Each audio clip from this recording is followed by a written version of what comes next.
Homeless human climbs on top of Comatose alien emperor, and something surprising happens. Before we dive into this story, drop a quick hi in the comments and tell me where you're watching from. It really helps support the channel. The rain poured relentlessly in the forgotten corners of Nexus Station, where Tyler Grant huddled under a makeshift shelter of discarded alien cargo containers, his threadbare jacket offering little protection against the artificial downpour programmed to cleanse the lower levels. Tyler hadn't always been homeless. 6 months ago, he'd been a promising xenobiology researcher at HFY University, but a controversial paper questioning the Galactic Council's classification of human intelligence had cost him everything. Blacklisted and disgraced, he'd used his last credits to book passage to Nexus Station, the sprawling trade hub at the crossroads of 7 species territories, hoping to find work among the thousands of establishments that serve the constant flow of interstellar travelers. But the Galactic Council's reach was long, and Tyler's academic credentials had been permanently revoked. Without official documentation, no reputable business would hire him. Even the shadier establishments were wary of attracting council attention. So Tyler joined the ranks of the station's forgotten, the handful of displaced humans, failed merchants, and disgraced officials who eked out an existence in the maintenance tunnels and waste reclamation sectors. Today, though, even the lower levels were abuzz with nervous energy. The Emperor of the Keldori Empire, the oldest, most powerful civilization in the known galaxy, was making an unprecedented visit to Nexus Station. The Keldori were a secretive species, rarely seen outside their heavily guarded territories. Their technological supremacy was unquestioned, their biological capabilities a mystery. Some said they had evolved beyond the need for physical forms. Others claimed they were energy beings who used mechanical shells to interact with material beings.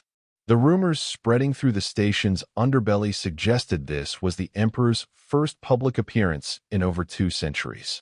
Security was unprecedented, with the station's private forces supplemented by elite Keldori guards. Even the lower levels had been swept clean of vagrants, all except Tyler, who had found a hiding spot too cramped for the bulky Dracian security officers to check. "They're saying the bigwigs here for medical treatment," whispered Megan, a fellow human outcast who occasionally shared resources with Tyler. She had slipped into his hideaway with half a protein bar and a bottle of recycled water, a feast by their standards. "The Keldori need medical help?" Tyler asked incredulously, accepting his share of the meager meal. "They're supposed to be practically immortal."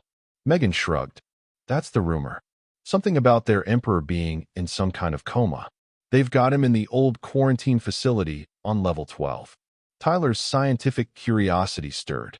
Level 12 housed an abandoned medical research facility, shut down decades ago after a containment breach. The facility's advanced equipment had been too expensive to remove, so the entire level had been sealed off, until now, apparently. "Security will be insane," Tyler murmured, mostly to himself. "Forget it," Megan warned, reading his thoughts. "Whatever you're thinking, it's suicide. The Keldori don't mess around. You'll be vaporized before you get within 100 meters of their precious emperor." But Tyler wasn't listening anymore. 6 months of living in squalor, scrounging for food, being treated like vermin, it had hollowed him out, left him with nothing to lose. And now the universe had dropped the most advanced biological entity in the galaxy practically on his doorstep. "I need to see him," Tyler said, his voice gaining strength with conviction. "The Keldori have always refused to share biological data with humans. Do you realize what I could learn? What humanity could gain? What humanity could gain?" Megan scoffed.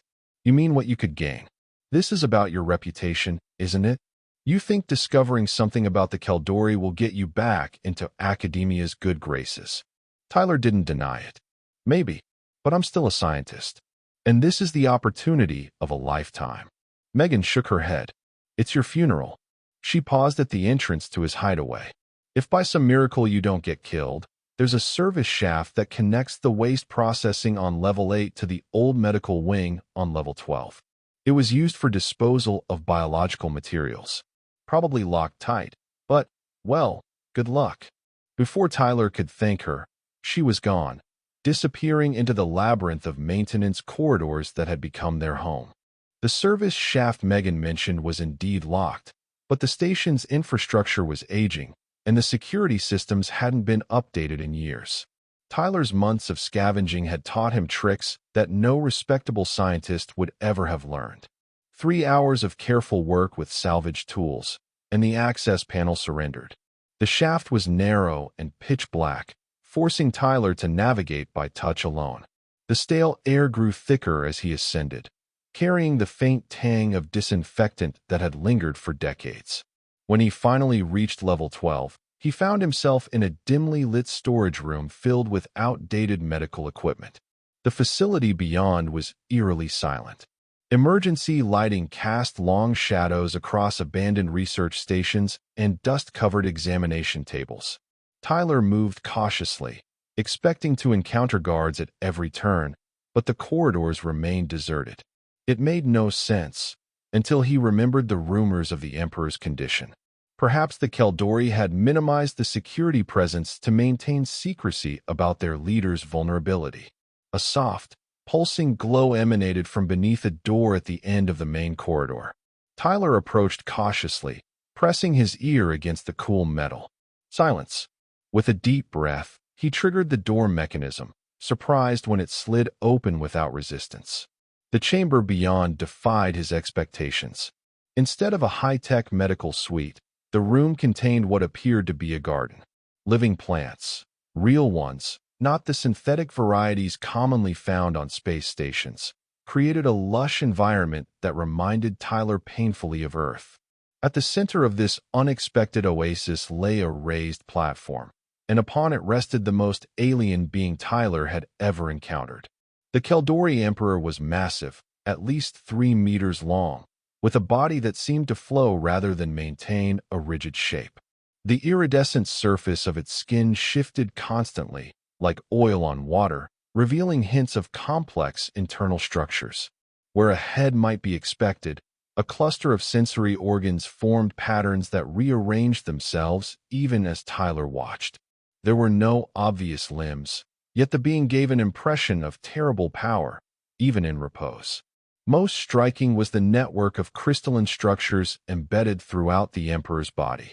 They pulsed with inner light, but the rhythm seemed erratic, faltering. Surrounding the platform were instruments of obvious Keldori design, sleek, organic-looking devices that hummed with energy. Tyler stood transfixed. The xenobiologist in him cataloged details with professional precision, even as the human in him reeled from the alienness of the scene. The Emperor was clearly alive but unresponsive, in a coma, as the rumors had suggested. But why bring him to an abandoned human facility? The answer came when Tyler noticed the human medical equipment integrated with the Keldori devices. Someone had connected the station's old systems to the Emperor's life support. Tyler recognized the technology. It was designed to stimulate neural pathways in comatose patients, a technique developed for human physiology. They're desperate, he whispered to himself. They've tried everything in their advanced medical arsenal, and nothing worked. So they're experimenting with primitive human methods. It was both flattering and terrifying. If the mighty Keldori had resorted to human medical techniques, the Emperor's condition must be dire indeed. Tyler approached the platform cautiously, his scientific curiosity overriding his fear. The instruments showed patterns he partially recognized: neural activity, metabolic functions, energy signatures. But there were anomalies he couldn't interpret with his limited knowledge of Keldori biology. As he leaned closer to examine one of the crystals embedded in the Emperor's body, his foot caught on a power cable. Tyler stumbled, throwing out his hands to catch himself, directly onto the Emperor's undulating surface. A blinding flash of energy surged through Tyler's body. He tried to pull away but found himself frozen, hands sinking into the alien flesh as if it were quicksand. Panic flooded his mind as the crystal nearest his right hand flared with brilliant light. Then, abruptly, the world around him vanished.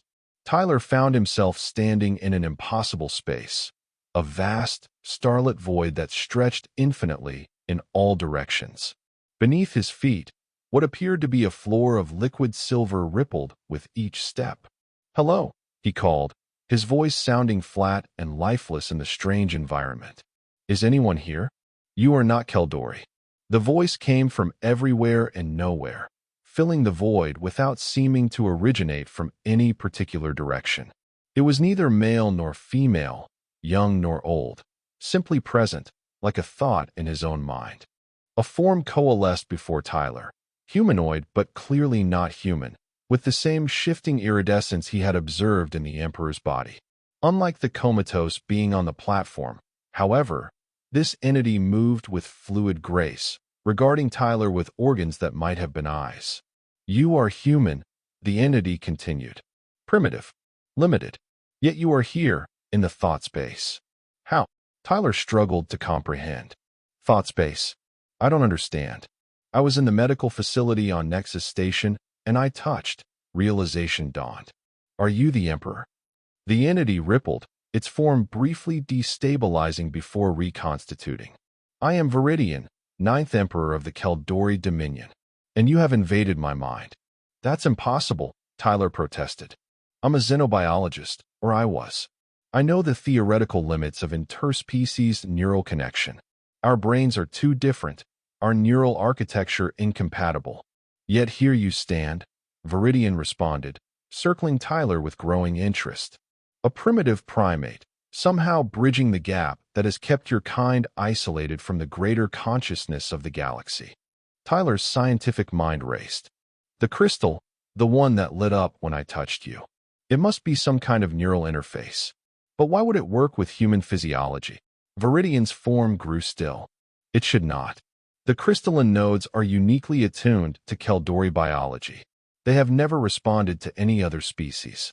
"Then why?" "Because I am dying," Viridian interrupted, the void around them darkening perceptibly. 3 standard cycles ago, I encountered a temporal anomaly during a routine inspection of our dimensional research facility. My physical form survived, but my consciousness became untethered, drifting between states of being, unable to maintain stable connection with my body. The Emperor's form expanded, filling the void with swirling patterns that Tyler somehow understood were expressions of frustration and fear. My scientists attempted every known method of neural reintegration. When those failed, they sought help from other advanced species. None succeeded. In desperation, they brought me to this station, hoping to adapt techniques from less developed civilizations. "Human medicine," Tyler murmured. "They're trying human techniques because they've exhausted all other options." "Yes," Viridian confirmed.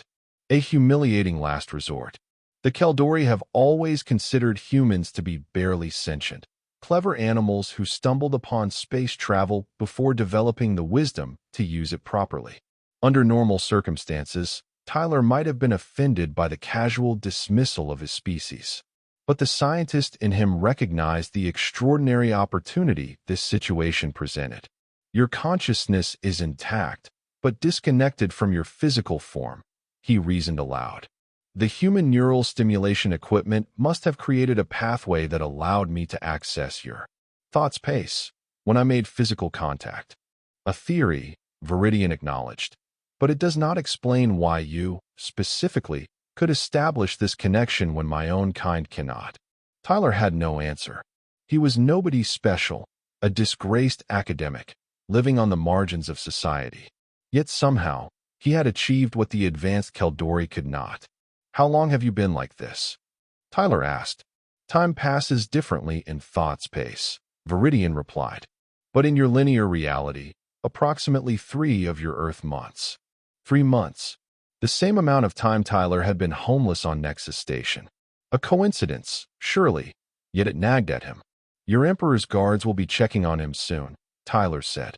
"When they find me here, they'll kill me without hesitation. Is there any way I can help you before that happens?" Viridian's form contracted, then expanded rapidly. A gesture Tyler somehow understood expressed surprise. "You offer assistance? Even knowing my kind's disdain for yours?" Tyler shrugged. "I'm a scientist. Helping an intelligent being in distress transcends species barriers. Besides, I'm curious. This situation defies everything I thought I knew about interspecies neural compatibility. The void around them shifted, stars rearranging themselves into complex patterns. Perhaps, Viridian said slowly, this is not coincidence. The temporal anomaly I encountered, there were theories it could create quantum entanglements across disparate life forms. You think we're quantum entangled? Tyler asked incredulously. It would explain your unique ability to access my consciousness, Viridian replied. If so, you may indeed be able to assist me, though the process would entail significant risk to your own neural integrity. Tyler laughed bitterly. My life expectancy as a homeless human on Nexus Station isn't exactly promising. What do you need me to do? The void around them coalesced into a representation of the Emperor's physical form, complete with the embedded crystals.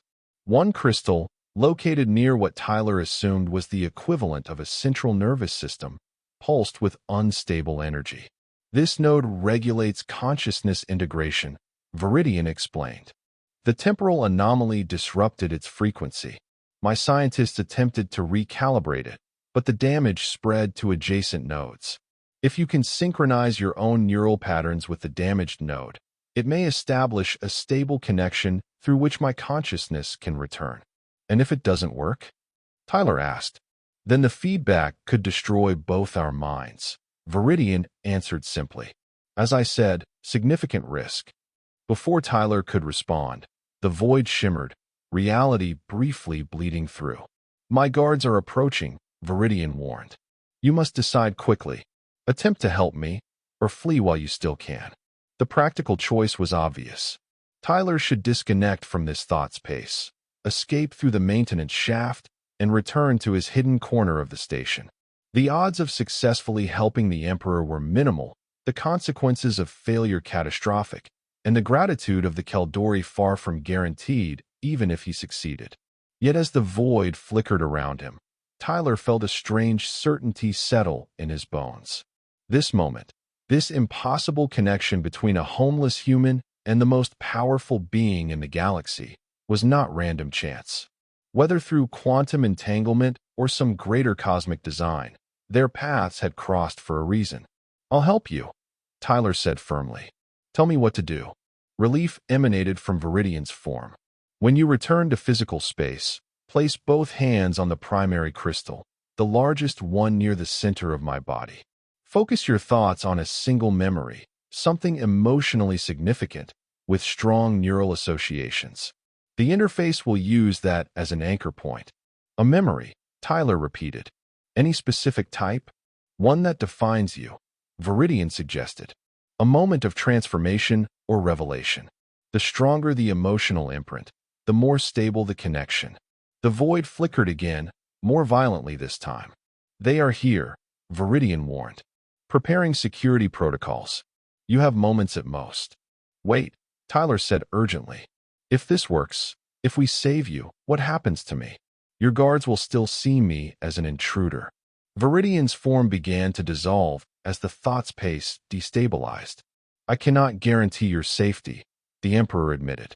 But know that whatever happens, you will have earned the gratitude of the Keldori Empire. Before Tyler could respond, the void collapsed entirely, and he was violently thrust back into physical reality. He gasped, lungs burning as if he'd been holding his breath underwater. His hands were still sunk into the Emperor's undulating flesh, the crystals pulsing with increased intensity. And he was no longer alone. 4 Keldori guards stood at the chamber entrance, their sleek exoskeletons bristling with weapons trained directly at Tyler. Unlike the flowing form of their Emperor, the guards' bodies were rigid and angular, with multiple limbs arranged in perfect symmetry around a central core. Their sensory clusters focused on Tyler with unmistakable hostility. Step away from the Emperor, commanded one guard, its translator rendering the Keldori language into flat, emotionless standard. Comply immediately or be terminated. Tyler remained frozen, hands still connected to the Emperor's body. I can't, he said, his voice surprisingly steady. Your Emperor is trapped in a neural loop. I can help him. Deception, the guard responded, weapons humming as they powered up. Final warning. Remove yourself from the Imperial presence. Tyler knew he had seconds at most. Your Emperor's name is Viridian, 9th Emperor of the Keldori Dominion, he called out desperately. He encountered a temporal anomaly 3 cycles ago. His consciousness is untethered from his physical form. He told me this himself, in what he calls thought space. The guards hesitated, their weapons still raised but no longer building toward discharge. The lead guard's sensory cluster rearranged itself in what might have been confusion. How could you possess this knowledge? It demanded. Because I've spoken with him, Tyler insisted. We're quantum entangled, possibly a side effect of the temporal anomaly. That's why your scientists' attempts to help him have failed. They need a human mind, specifically, my mind, to re-establish the connection. It was a simplification bordering on falsehood, but Tyler hoped it contained enough truth to buy him time. The guards conferred in their native language, a series of modulated tones too rapid for the translator to process. You will be allowed 1 attempt, the lead guard finally announced. Any movement we deem threatening will result in immediate termination. Tyler nodded, turning his attention back to the Emperor. The largest crystal pulsed erratically near the center of the massive alien body, exactly as Viridian had shown him in the thought space. Tyler positioned both hands directly on its smooth surface, feeling a tingling sensation spread up his arms. A memory with strong emotional associations. A moment that defined him. Tyler closed his eyes, reaching back through the painful recent months to a time when his life still made sense. Not his academic achievements or scientific breakthroughs, those felt hollow now. Instead, he focused on the moment that had set him on his current path, his decision to publish the paper challenging the Galactic Council's classification of human intelligence. He remembered sitting in his small university office, finger hovering over the submission button, knowing the paper would be controversial. His colleagues had warned him against publication, advised him to moderate his conclusions or reframe his arguments to be less confrontational. But the data was clear. The Council's assessment protocols were fundamentally flawed, biased toward species with similar neural architecture to the founding members. Tyler had pressed the button knowing it might cost him professionally, but believing the truth was worth the risk. He hadn't anticipated the Council's reaction would be so severe: academic blacklisting, credential revocation, effective exile from his field. But even now, homeless and desperate, he didn't regret his choice. The integrity of scientific inquiry demanded honesty, regardless of political consequences. As Tyler immersed himself in the memory, the crystal beneath his hands warmed. Light spread from the point of contact, flowing through the network of smaller crystals embedded throughout the Emperor's body. The undulating flesh stilled, then began to pulse in a steady rhythm. A sudden pressure built inside Tyler's mind, not painful, but overwhelming. Images flashed before his eyes, vast starfields viewed from impossible perspectives, civilizations rising and falling across millennia, knowledge so complex it defied human categorization. Viridian's experiences, Tyler realized.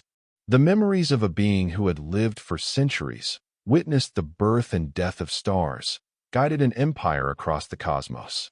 The pressure increased, threatening to drown Tyler's sense of self in the ocean of alien consciousness.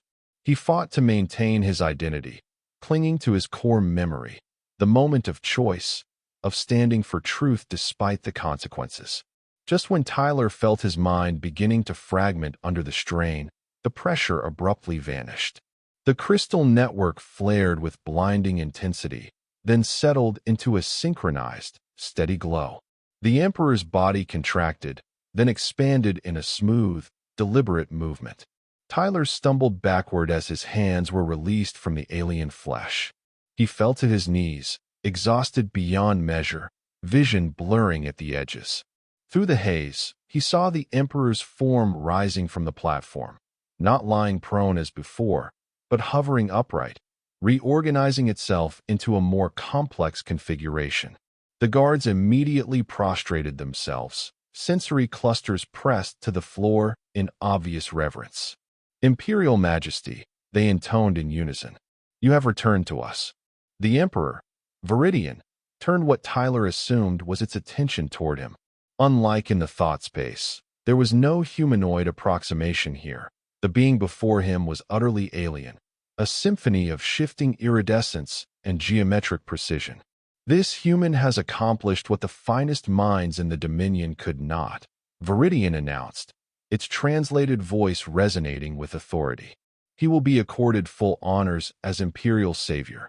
The guards rose, weapons now completely lowered. As you command, Imperial Majesty, the lead guard acknowledged. It turned to Tyler, its posture now deferential. Human, you will accompany us to the Imperial vessel. Preparations must be made for the ceremony. Tyler blinked, still struggling to process what was happening. Ceremony. The rite of Imperial gratitude, the guard explained. Not performed in 7 generations. You are to be elevated to the rank of Keldori Friend, the highest honor any non-Keldori has ever received. Before Tyler could respond, Viridian approached, hovering before him. A tendril extended from the Emperor's body, gently touching Tyler's forehead. Your mind carries scars, Viridian observed. Rejection, isolation, punishment for speaking truth. This injustice will be rectified. Tyler shook his head weakly. I don't understand. The Galactic Council operates under Keldori protection, Viridian explained. Your species has been classified according to our standards, standards I now recognize as fundamentally flawed. Your assistance has demonstrated not only the unique capabilities of human cognition, but also revealed a concerning blindness in our own perspective. The Emperor's form shifted, reconfiguring into a more compact arrangement. The neural connection we established allowed me to experience human thought patterns directly. Your species' cognitive approach is not inferior to ours, merely different, with strengths we have failed to recognize. This oversight will be corrected immediately. You mean? Tyler struggled to articulate the implications. Your academic work will be not only reinstated but elevated to required study for all Keldori xenobiologists, Viridian confirmed. Furthermore, humanity's classification within the galactic hierarchy will be reassessed. And you, Tyler Grant, will oversee this process as the newly appointed human ambassador to the Keldori Dominion. Tyler stared in disbelief. Ambassador? But I'm just a scientist. I don't know anything about diplomacy. You understand truth, Viridian responded simply. You risked your career to defend it. Then you risked your life to help a being who represented the system that destroyed your livelihood. If that is not diplomacy of the highest order, I do not know what is. One of the guards approached, holding what appeared to be a small crystal similar to those embedded in the Emperor's body. The mark of imperial favor, it explained, offering the crystal to Tyler. Wear it, and you will be recognized throughout Keldori space as one under direct imperial protection. Tyler accepted the crystal gingerly. It pulsed once in his hand, then went dormant. Thank you, he said, the words feeling woefully inadequate. No, Tyler Grant, Viridian corrected. It is I who must thank you. Your actions today have saved not only my life, but potentially altered the course of galactic politics. The abilities you have demonstrated suggest humanity possesses qualities the Keldori, and by extension, the Galactic Council, have gravely underestimated. The Emperor's form expanded briefly, what Tyler was beginning to recognize as a gesture of emphasis. There is an old Keldori saying, truth comes often from unexpected sources. Today, that source was a homeless human who climbed atop a comatose emperor. The universe, it seems, has a sense of irony. The following weeks passed in a blur for Tyler. From the squalor of Nexus Station's lower levels, he was transported to the Keldori homeworld, a place few non-Keldori had ever seen, let alone been welcomed as an honored guest. The planet defied easy description, a world where the boundaries between technology and biology had long since dissolved, where cities grew rather than being built, and where the very atmosphere seemed alive with intelligence. Tyler was provided quarters in the Imperial compound, a vast living structure that pulsed with the same crystalline energy he had observed in Viridian's body. The Keldori treated him with a respect that bordered on reverence, addressing him as Imperial Savior, despite his repeated insistence that Tyler was sufficient. His first official act as human ambassador was to attend a special session of the Galactic Council, where Emperor Viridian personally announced the reclassification of humanity from developing sentience, Category 3, to full cognitive peers, Category 1, the same classification as the Keldori themselves. The announcement sent shockwaves through the assembled representatives, particularly those from species who had long looked down on humans as primitive newcomers to galactic society. The Council has relied too long on standardized measures of intelligence that privilege certain types of cognition over others, Viridian declared to the stunned assembly. Human neural architecture, while different from our own, possesses unique capabilities worthy of recognition and study. Their potential for quantum neural resonance alone suggests evolutionary pathways we had not considered possible. The Council representatives, many of whom had supported Tyler's academic excommunication, now found themselves scrambling to align with the Emperor's new position. Tyler watched with quiet satisfaction as his former critics approached him with offers of collaboration, research opportunities, and academic reinstatement. But Tyler's thoughts were elsewhere. During his time on the Keldori homeworld, he had insisted on visiting areas beyond the manicured beauty of the Imperial compound. What he found challenged his preconceptions about the supposedly perfect Keldori society. "You have concerns," Viridian observed during one of their regular meetings, sessions the Emperor had instituted to better understand human perspective. Tyler nodded, no longer intimidated by the shifting alien presence. "I've seen the outer districts. There are Keldori living in conditions not unlike what I experienced on Nexus Station. Your society has outcasts too." Viridian's form dimmed slightly. A gesture Tyler had learned indicated acknowledgement of an uncomfortable truth. Perfection is an aspiration, not a reality, even for the Keldori. Those you observed are primarily individuals whose neural patterns deviate from established norms, what humans might call neurodivergent. "They're outcasts because they think differently?" Tyler asked, unable to keep the edge from his voice. "They are provided for," Viridian countered. "But yes, their integration into mainstream Keldori society has been imperfect. Our emphasis on neural harmony has perhaps led to an excessive valuation of conformity." Tyler leaned forward. "Your Majesty, with respect, this is precisely the kind of bias I identified in my research. Different cognitive patterns aren't inherently inferior, just different, with their own strengths and weaknesses. As you demonstrated when you succeeded where conventional Keldori approaches failed," Viridian acknowledged. "What would you suggest?" Thus began Tyler's second major initiative, a program integrating neurodivergent Keldori into the newly formed Department of Interspecies Cognitive Research. The results were immediate and dramatic. Individuals previously marginalized found their unusual thought patterns valued for the first time, bringing fresh perspectives to problems that had stymied traditional Keldori scientists for generations. 6 months after his arrival on the Keldori homeworld, Tyler stood beside Emperor Viridian as they jointly announced the formation of the Galactic Cognitive Diversity Initiative, a multi-species research consortium dedicated to exploring the full spectrum of sentient thought patterns across known species. "Today marks the beginning of a new approach to galactic cooperation," Tyler told the assembled representatives and media. "One that recognizes strength in diversity rather than demanding conformity to arbitrary standards. Whether a being thinks with neurons, crystalline structures, or energy patterns, whether they evolved on Earth, Keldoria, or the methane oceans of Drexia, all contribute unique perspectives that enrich our collective understanding of the universe."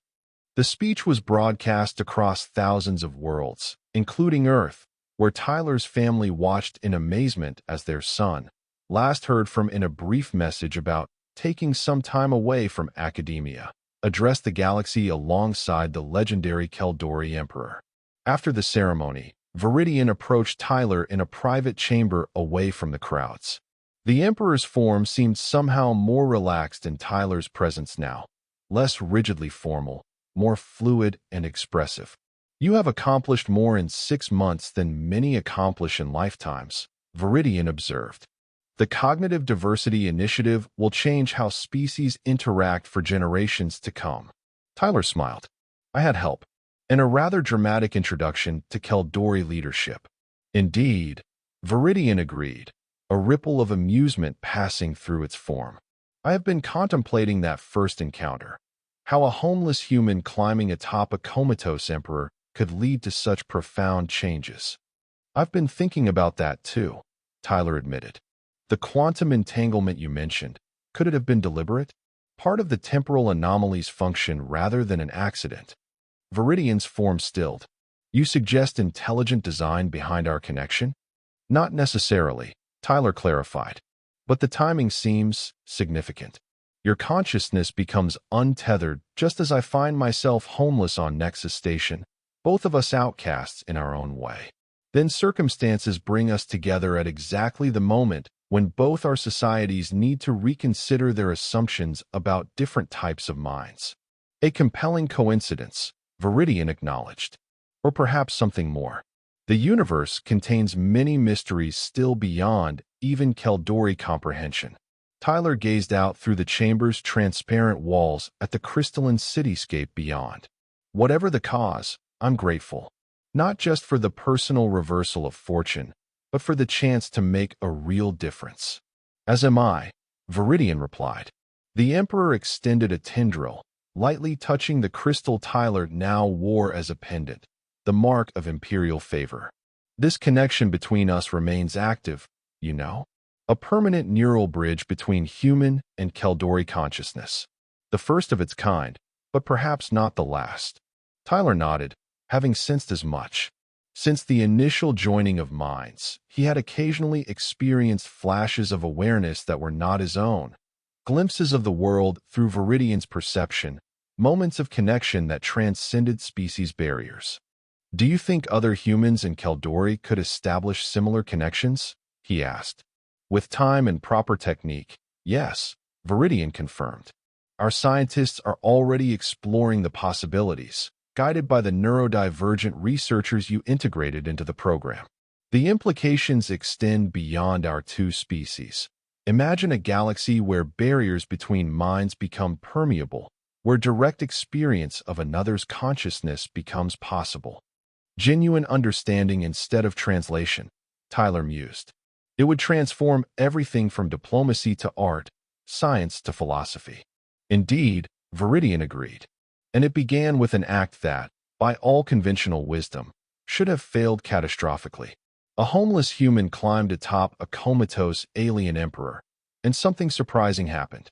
Tyler laughed. When you put it that way, it sounds either incredibly brave or incredibly stupid. The line between the two is often thinner than we pretend, Viridian observed, a ripple of amusement passing through its form, especially when one has nothing left to lose. Tyler thought back to that desperate moment in the abandoned medical facility, how his months of homelessness had stripped away everything but his core identity as a seeker of truth. Sometimes hitting bottom is what gives you the freedom to reach for something truly transformative. A profound insight, Viridian acknowledged, one that will guide the initiative's work going forward. There is wisdom in vulnerability, a truth the Keldori had forgotten in our long ascendance. As they stood together, human and Keldori, ambassador and emperor, Tyler felt a sense of purpose stronger than anything he had known in his academic career. From the depths of desperation, he had found not just personal redemption, but the opportunity to reshape galactic understanding. All because he had taken a risk when there was nothing left to lose. To unexpected connections, Tyler said, raising his hand in a gesture of respect. And the surprising places they lead us, Viridian responded, a tendril rising to meet Tyler's hand halfway. In that moment of contact, a brief flash of shared consciousness passed between them, a reminder of the bridge they had built, not just between two individuals, but between two species and, potentially, an entire galaxy of diverse minds. 1 year to the day after Tyler's fateful encounter with the Comatose Emperor, representatives from 27 species gathered on Nexus Station for the inauguration of the Interspecies Neural Connection Center.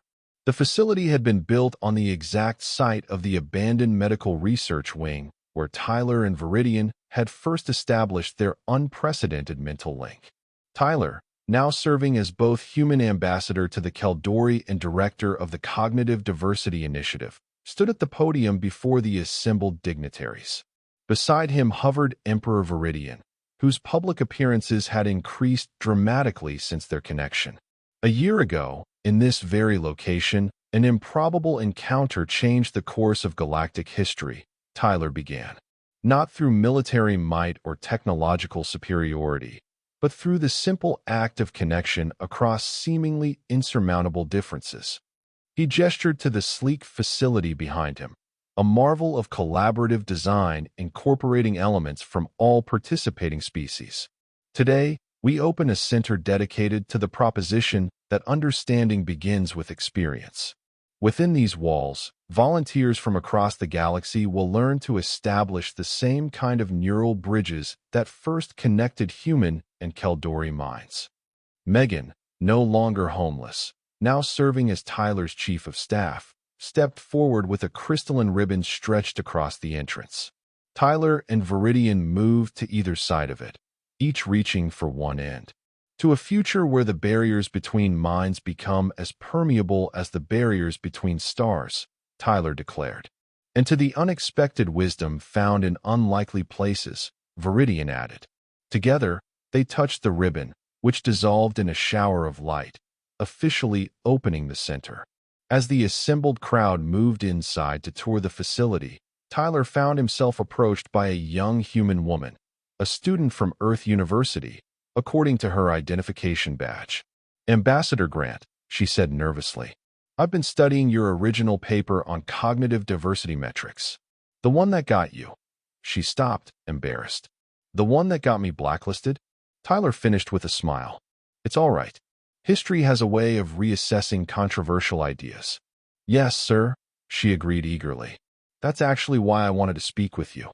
I'm conducting research on non-standard neural architectures, and some of my preliminary findings suggest that certain human cognitive conditions previously classified as disorders might actually represent specialized evolutionary adaptations.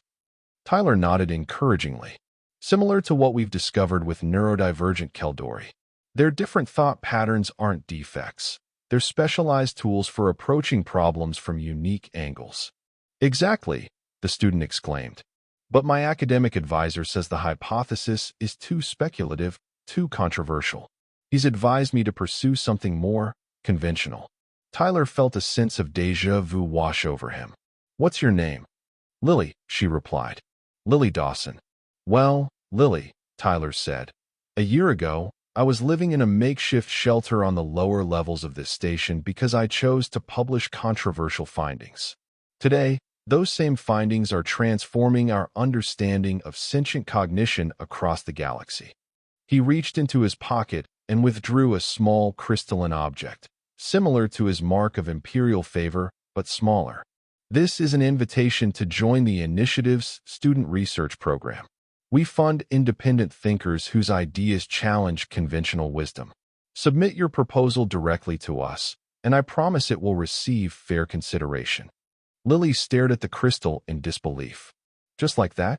But there's normally a 3-year waiting list for initiative sponsorship. Let's just say I have a personal interest in supporting researchers who question established paradigms, Tyler said with a smile. Sometimes the most valuable perspectives come from those willing to risk everything for truth. As Lily thanked him profusely and hurried away to share the news with her colleagues, Tyler felt Viridian's presence behind him. Another potential revolutionary, the Emperor inquired, amusement evident in the harmonics of its translated voice. Perhaps, Tyler acknowledged, or just a student with questions that deserve answers. Either way, I'd rather err on the side of opportunity. A very human perspective, Viridian observed, and one the galaxy needs more of, I think. Together, they watched as the diverse crowd mingled throughout the center. Humans alongside Caldori, and dozens of other species whose differences had once seemed insurmountable. Here and there, Pairs of beings sat at neural interface stations, experiencing first glimpses of each other's consciousness through technology developed from Tyler and Viridian's original connection. From homelessness to galactic revolution in 1 year, Tyler mused. Not bad for a disgraced academic. From imperial isolation to cognitive diversity in 1 year, Viridian countered. Not bad for a comatose emperor. They shared a moment of silent understanding, their unique neural bridge briefly activating to convey emotions too complex for words. Then, with newfound purpose, they turned to greet the representatives of worlds eager to join the cognitive revolution that had begun with one desperate human's climb atop an alien emperor. And that was the end of the story. If you listened all the way to here, don't forget to leave feedback about what you thought of the story in the comments, whether positive or negative. Your feedback helps us improve. Also leave your like and subscribe to the channel for more stories like this one. And I'll leave here on the screen another video that I'm sure you'll like. Big hug, and see you in the next story.